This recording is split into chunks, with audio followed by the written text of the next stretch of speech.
What's up, you guys? It's the Authentic Empress. So, let's have a little chit chat, right? You know how consider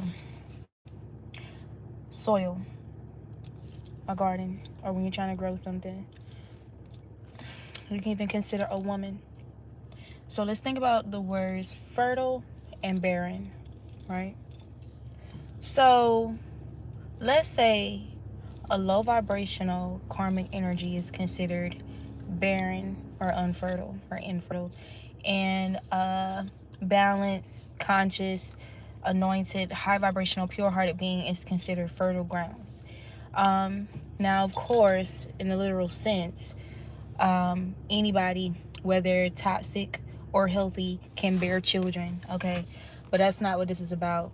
This is more so about the health.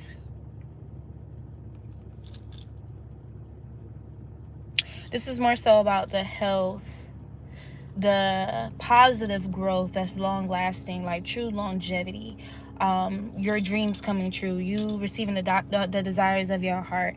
Okay, yeah, right. So you know how, let's talk about how feminine energy is harvested and used for people to fuel their investments and to gain wealth and finances and stability and clout and status, right? Y'all know how there's content like on social media, reality TV. A good example would be like Bad Girls Club, stuff like that.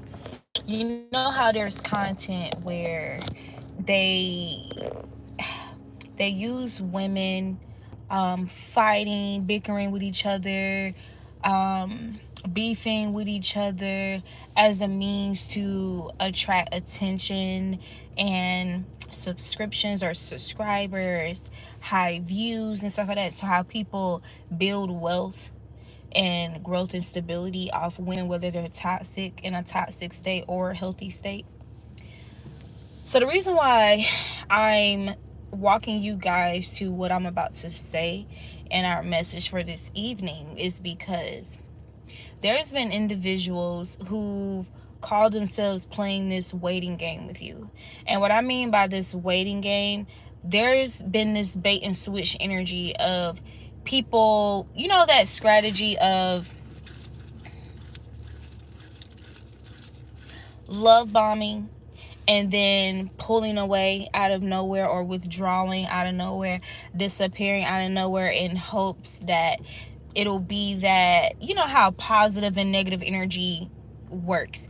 Like if you have like a positive ion or a positive charge and a negative ion, whatever, how they kind of attract each other, that magnetic energy.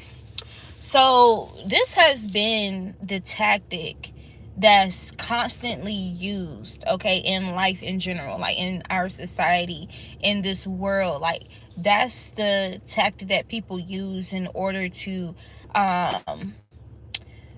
attract, okay, certain energy so that they can then harvest off them to fuel whatever that they want to grow for themselves, okay, whether that be finances, clout, status, economic levels or gains, whatever, right? So this is what divine beings are doing now. So it's not a secret, right? We know what these people have been doing with us. We know how they've been manipulating us out of our energy, how they've been feeding off us, leeches, vampires. Okay, we have so many different we have many acronyms, we have many symbols or similarities, interchangeable words, okay, that we associate with energies who do this, okay, whether we call them vampires, whether we call them leeches, okay, whatever you want to call them, okay, energy harvesters, thieves.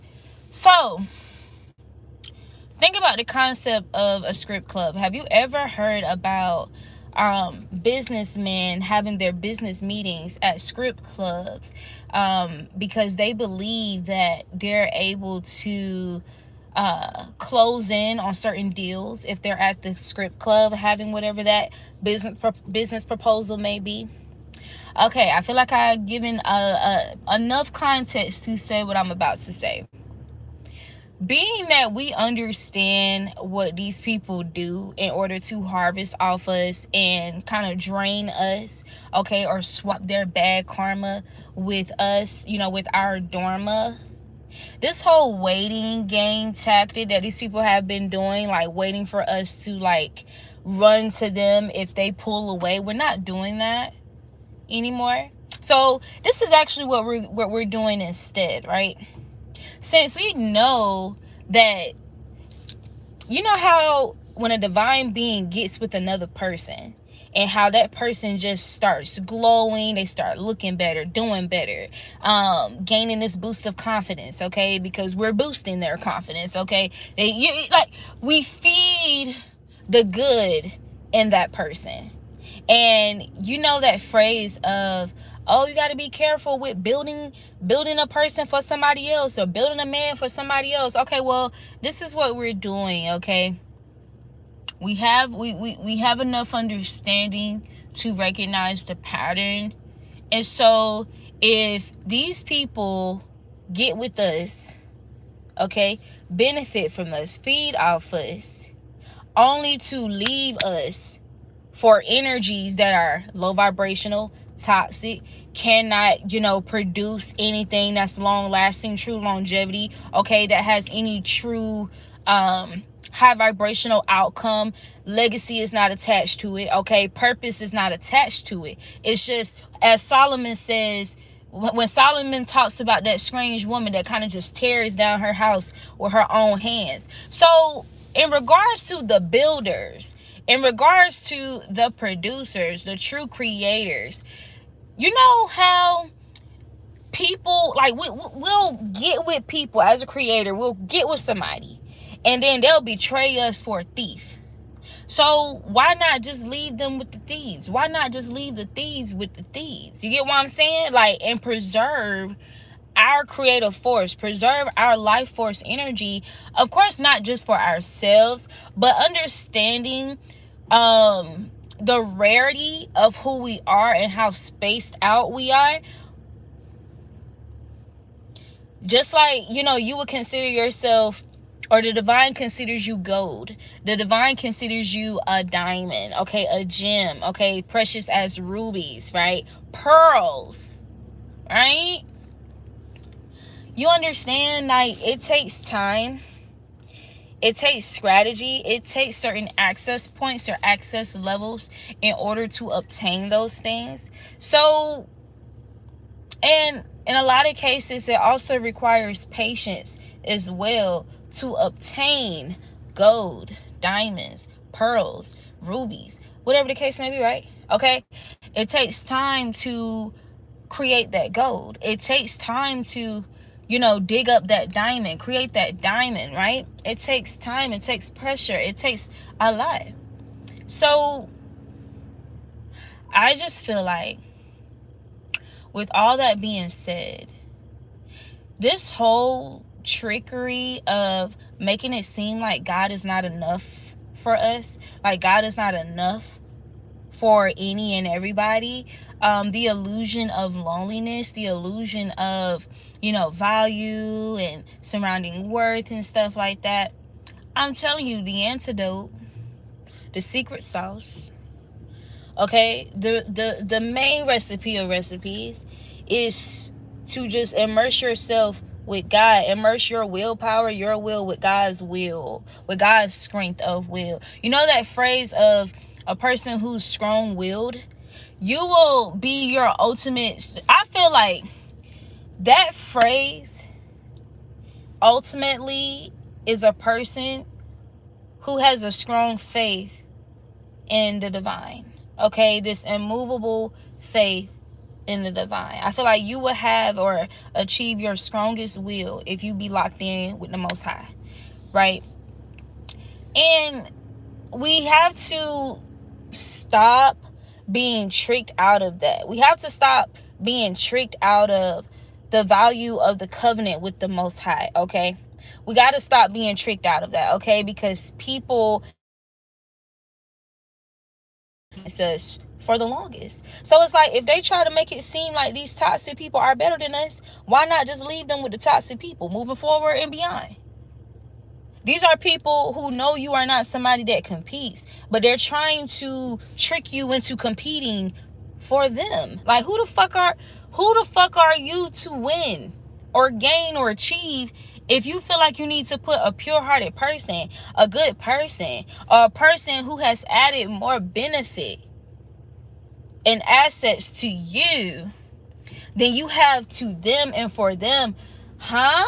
Okay, so let's recognize mental illness and demonic possession the moment we recognize it, the moment we hear it, the moment we see it, and treat it accordingly. These are people who are demonically possessed. These are people who are psychologically young, okay, or immature or underdeveloped, okay. These are people who are not evolved, okay, on a mental, soul, or emotional level. However, generally divine beings are.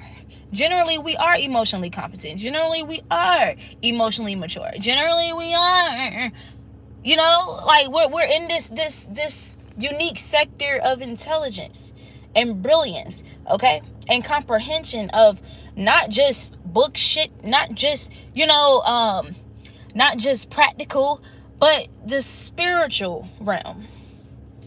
With that being said, know your value and your worth, okay, and know it on a whole nother level when dealing with these people, okay, who try to trick us into thinking that it's them, okay, that's the gift, when it's like, well, damn, if I really be sensible and rational and, logical in the situation, evaluating and analyzing my connection and my dealings with you in the time that we've shared, I know that I've, kind of pulled you out of a sunken place. I help, pull you out of these insecurities. I kind of uplifted you out of this negative concept and perception of self. I kind of boost your confidence so that you can, develop even stronger ambition and will. Nah. But in return, you have this inconsistency about you, but I was consistent. In return, I'm always reliable when you need me, but you're not reliable when I need you. In return, I'm always dependable when you need me, but you're not dependable when I need. How are you the gift? How are you more valuable? Why are you somebody worth fighting for? Why are you somebody worth competing for? Like, what? Where's the reward? How are you the reward? If my dealing and experiencing you have resulted into this, I'm trying to understand, like, it's not giving. If it's making me depressed, if it's taking me out of my equilibrium, if it's taking me or creating imbalances in any aspect of my being, if it's causing me to lose out on things I should not be losing, if it's causing me to question myself negatively when otherwise I'm a beautiful person and I fuel the world around me with love, how is that, like, what? No. So if they choose toxicity over you, somebody who intentionally, consciously makes sure to create balance wherever you go, okay, you're the person that's going to reason, you're the person that's going to ration, you're the person that's going to talk things out, okay. If you know all this about yourself and you can recognize that other beings or other people have been gaslighting you, they have unhealthy forms of communication, okay, whatever, we should never, moving forward, ever get deceived or tricked into feeling like we should be investing any more of our energy in these people. Like, let's just leave the toxic people with the toxic people. And it's so crazy because they always use the toxic people to trick more pouring more of ourselves into them. So not only are they feeding off us, but they're trying to trick us into not only feeding them, but also feeding the toxic people that they are attached to or associated with. People who are also feeding off them, whether that be financially, whether that be them trying to ride their coattail, like for clout, okay, certain opportunities, people not really seeing or knowing who they are. Like, we can see who these people are. We may very well, recognize these people potential, hence why God aligned us with these people. But if they don't see that, okay, if it's, that there's a scripture that talks about when your brother is weak, be their strength, right?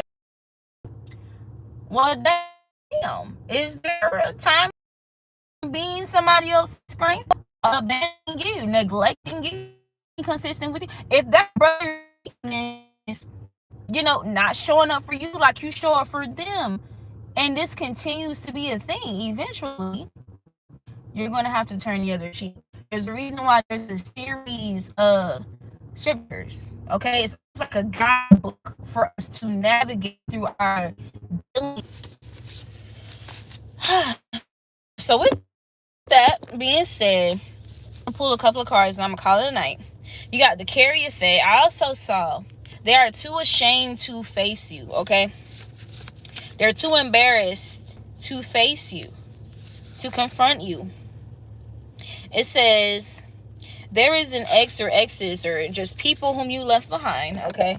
People who were examples, people of your past, okay? People who are not of your current or your present at this time are still checking in on you. They're regretful. They don't want you to move on in love nor your finances, okay? I feel like it's more so, yeah, there's that. This is also people who don't want to be left behind, okay? If this is more so exes or people whom you used to love and love on, and now you're no longer in that energy with them, okay?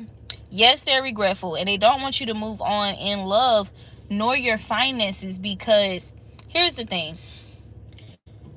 What I just said, their fear is about being left behind, because like Lot's wife, they went back to a burning building. So the finances are burning away. The love is burning away. Okay? You're not there anymore. You get what I'm saying? So there's no water to put out the fire. There's none of that. There's none of that. So it's just suffering. Okay? The chopping block. These are people who are on the chopping block. Okay? It says the loss of consciousness, death, and etc. Yeah. So, you know how scripture says there is no rest for the wicked. There's also a scripture that says, come to me, all ye who are heavy laden, and I will give you rest. When we were burdened from dealing with these people, we went to God and God gave us rest. Okay? When we were broken down and couldn't recognize ourselves, we went to the potter as clay and God remolded us. Okay? When we was crying all hours of the night, we went to God and God brought us joy in the morning. Do you get where I'm going with this? It's really simple.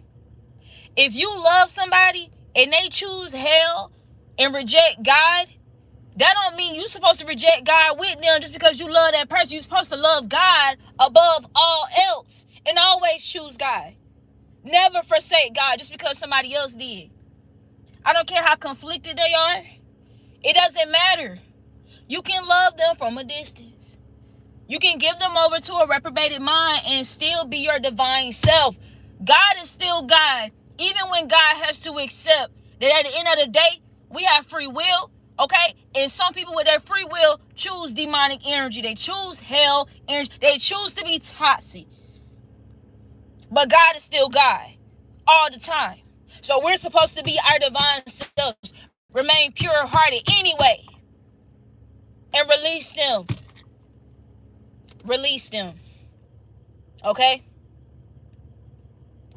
There's the scripture. I can't think about the exact words, but it's something along the lines of man's own understanding.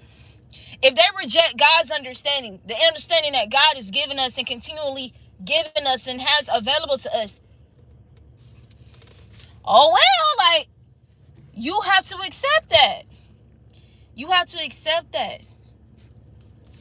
That's what they chose for themselves with their free will.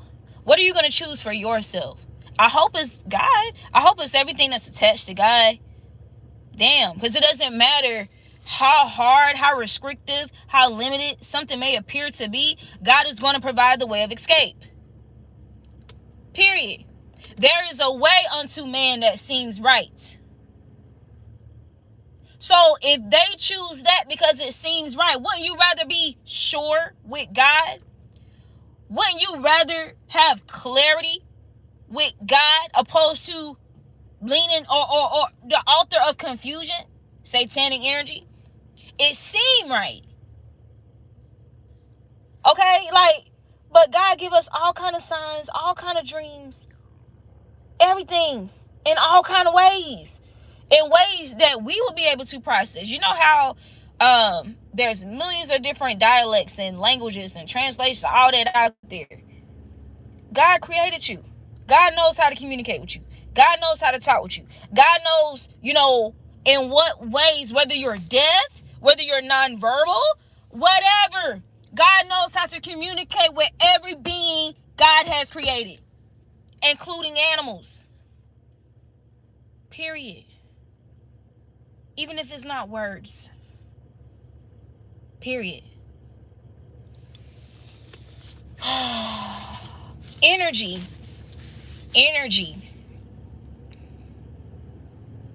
Think about an infant. Think about animals. Animals can't speak the human language. Okay? And babies, can't speak languages, at the time, but energy. They're sensitive to energy. They can pick up on energy. They respond, they react to energy naturally, organically. Period. Because of how we are made. So, if there's obscurity when it comes to people being dishonest, okay? Not telling the whole truth, okay? Omitting the truth intentionally, okay? Using silence as a weapon. Energy. It's not about these people no longer ceasing to communicate or being forefront with us or forthright with us. It's less about that, about wanting to hear or get the confessions or wanting them to be honest and just speak up and just tell. It's less about, seeking that clarity through them confessing or revealing information. And it's more so about the fact that they're willing to do that at our expense. That's all we need to know. And it's more so about, that doesn't mean God is silent. That doesn't mean God is silent about what's going on. They may be trying to hide their deception. They may be trying to hide the betrayal. That doesn't mean that the betrayal is hidden if you stay locked in with God. God is going to let you know what's going on. Okay? God is going to give you the ins and outs. Okay? The whole plot. Okay? The strategy, a better strategy. Okay? In regards to counteracting the attack, as well as the escape from the snares, the bondage, and the traps that they're trying to lay for you. And not only that, but God is also going to lead your enemies into their own traps, get caught in their own snares, fall into their own graves that they dug for you. Why would you not want those benefits for the rest of your fucking life and every lifetime? Why would you not want that with God? Why would you not want that? Why would you not want that? Right? And here's another thing that I feel, scare people up or make them vulnerable to these emotional blackmail and emotional illusions that people try to use as a strategy to try to bend our will to theirs. Okay, to try and coerce us into settling or doing things or settling for behaviors or a way of treatment that we know we deserve better than, right? God said that he would give you the desires of your heart. Not only that, but eyes haven't seen, nor ears have heard all the things I have planned for you. 2, 3. God's plans, okay, are far better than what you can even imagine. The only thing, you know, and this is how we are with people. Like, let's really unpack this. This is how we are with people that we love, right? We love them because we naturally love them. You know, it's genuine chemistry or some type of tie or connect, okay, or dynamic. It's your family, okay. You just naturally like somebody, okay. Y'all naturally connect, y'all bond and whatever, right? You just genuinely love or like somebody. You genuinely care. You're a caring person. You're a loving person. You're a considerate person. It's all in the way that you love, and that's how you show up. We just want it back. We just want to be loved back, honestly and authentically. And whatever way that they love at the best of their capacity, we just want them to be consistent with it. Okay? Want them to be honest as we execute honesty. Okay? Be honest about their shortcomings. Whatever. Like, what? That's what we require. That's what God requires. Come as you are. Okay? You know how some of us have experienced unfortunate or situations that led to misfortune, where we were loyal to the fault, or we were loyal to a fault to people because, oftentimes it starts off as if it's mutual, as if we mutually care, we're mutually loyal, we're mutually loving toward one another until one person until somebody switches up, and then somebody's heartbroken, right? That's usually how these situations start off. Yes, God will never leave you nor forsake you. God would never leave you. God would never leave you nor forsake you. So that same loyalty, that same consistency, that same consideration, those same conversations and interaction, okay, the excitement, the praise, the worship, right? Give it to God, and you're guaranteed to be reciprocated. Because God will never leave. God is not a man that he shall. God is not a man that he shall lie. So I don't care if it seemed like the last 4 to 3 or everybody that you got close with, okay, including family, best friends, partners. I don't care if all the last 10 people you got this close with, they all decide to betray you. They all decide to lie. They all decide to whatever, to hurt you. It don't matter. Did God do it? Did God do that to you? Do not become them. Do not become these people, okay, who betray God by betraying the purity of their hearts. Period. You know, some of these people allow themselves to be convinced that, they're not betraying God. If they betray, another person or innocent person, they're not betraying God. As long as they still go to church, as long as they still mention God, as long as they still, regurgitate a couple scriptures here and there, as long as they do that, they're still in good. They convinced themselves, convinced one another, these liars, because that's what they do. They've convinced one another that they're still in good standing with God, even if they betray somebody who's done nothing but good to them, who's been nothing but good to them at the best of their ability, while maneuvering through their toxicity. See, that's the thing. People want to bombard you with their toxicity, right? And while you're trying to navigate through this toxicity, through this demonic energy, and you respond and react naturally like you would respond to toxicity, naturally, like you will respond to demonic energy. Okay, defensive. You're going to be naturally defensive. Okay, you're going to naturally go into that Aries, like defense, like combative, like whatever.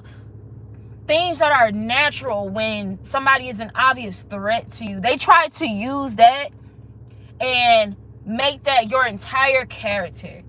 Make that the entire narrative of who you are, and totally disregard all the consistency in your love, your faithfulness, you being reliable, you being trustworthy, you always showing up for them, you being generous to them, whatever. They woo!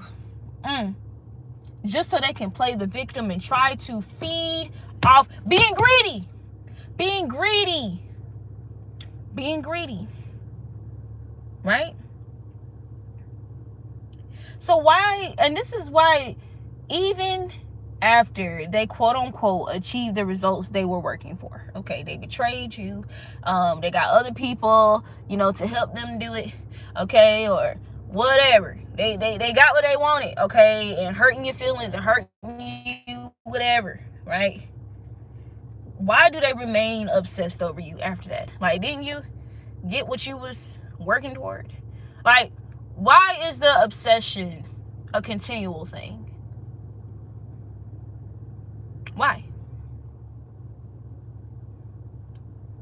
Because you're the person of substance collective.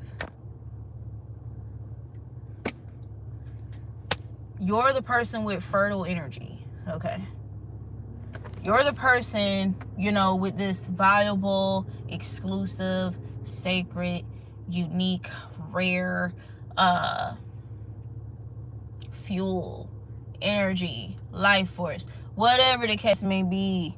All that shit that they was cloaked in when they was being loved by you, okay, and they getting all this attention they weren't getting before, okay, they stepping into, they getting these opportunities left and right, when they with you and talking whatever. They not getting that with these other people. These other people that was attracted to them when they was cloaked in your energy, okay, bathed in your light, in your love, cleaned up, okay, sharpened, shined, shined them up. These people felt like it was more to gain from that person when they were connected to you. So that's why the obsession remains.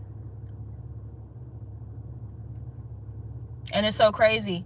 That's why anybody who's toxic, who makes it, their goal to try and destroy you, they're only destroying themselves. They're only destroying themselves. And we can look at this two ways. They're destroying you. They're destroying themselves by trying to destroy you because, first of all, they're wanting to destroy you because they're envious, they're jealous of, how people receive you, or a particular person, how they view you, okay, how it's not the same, or they're not the same with them as they were with you, okay? There is that. But by trying to destroy you and eliminate you, they also eliminate themselves because there's no use for them anymore. The whole point of them even being drafted, okay, into this manipulation was for somebody to try and bait and switch with you, okay, use some type of strategy with you so you can pour more into them. So now they're no longer of use. So that's the trick right there. If somebody decides to switch up on you, be toxic, whatever, let them. And leave them with the toxic trash that they choose. Period. Because why the fuck will we, like, why you supposed to flush toxicity? You supposed to flush waste down the toilet. Imagine if you just why would you leave your toilet just stocked up with doo-doo? If somebody's being a dookie, flush the damn toilet. If somebody's being trash, put trash wrongs. Okay? And the people collect the trash and take the trash to the big ass, what is called? The big dumps of trash. Whether that be a club, whether that be their orgies, whether that be whatever whatever. How about we do them a favor and just let them have each other? How about, y'all know how they said the strip clubs been empty as hell lately? Oh, let's watch some prostitutes. Let's help them out. That masculine who had that opportunity with you and thought this shit was a game. Was that? How about heal the world? Hold on, I gotta do my offbeat clap. Make it a better place for you and for me. Let them go to the script club. You can't come over here. I mean, we're aware, of the differences of if you were benefiting from our energy opposed to benefiting off a toxic. In my fucking head. That's how it actually goes, love. Okay? That shit said. Spell work to make you eat unhealthy in the reverse. So return to sender. Like, how is that going? How's the secret going now? Like, what the hell? Treated you like the dark one, only to realize what they already knew, that you are of the light. Oh, I mean, you're covered. Yeah, whatever was done to you was forbidden. So there's consequences. Usually when something is forbidden, there is followed by severe consequences. It's followed by severe. I don't think they knew that. Look, I don't know what else to do. How about everything that you were too prideful to do? How about God, kind of putting that knowing right from wrong in everybody? How about do what's right in the situation instead of continuing to do wrong? What the fuck? I don't know what else to do. Shut the fuck up. See, well, if you don't know what else to do, what the fuck am I supposed to do with somebody that don't know what to do? I'm a woman. Like, let's just be all the way real. I'm a woman. If you don't know what else to do, what sense would it make for me to get with a man that don't know what to do? Don't know what else to do? Like, I just feel like the thing masculines are in, you don't know how to do